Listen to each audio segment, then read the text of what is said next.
سارے گناہوں کو معاف کر دے گا، کوئی معافی مانگے تو صحیح۔ نبی محترم صلی اللہ علیہ وسلم نے ارشاد فرمایا کہ اللہ رب العزت نے جب ساری چیزوں کو پیدا کیا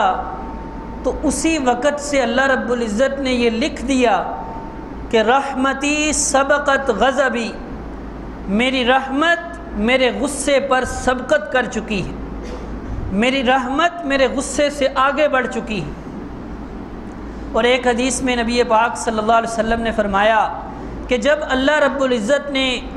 رحمت کو پیدا فرمایا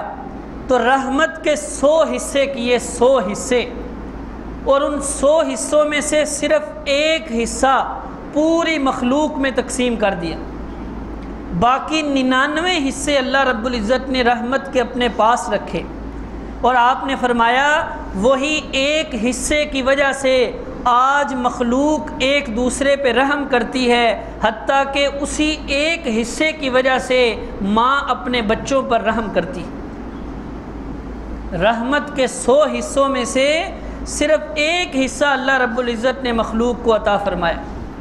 باقی 99 حصے اللہ رب العزت نے اپنے پاس رکھے۔ اور نبی محترم صلی اللہ علیہ وسلم نے فرمایا، اللہ فرماتے ہیں کہ اگر کافر کو پتہ چل جائے کہ اللہ کے پاس کتنی رحمت ہے تو کوئی کافر بھی جنت سے مایوس نہ ہو، اور اگر مسلمان کو پتہ چل جائے کہ اللہ کے عذابات کتنے سخت ہیں تو کوئی مسلمان جہنم سے بے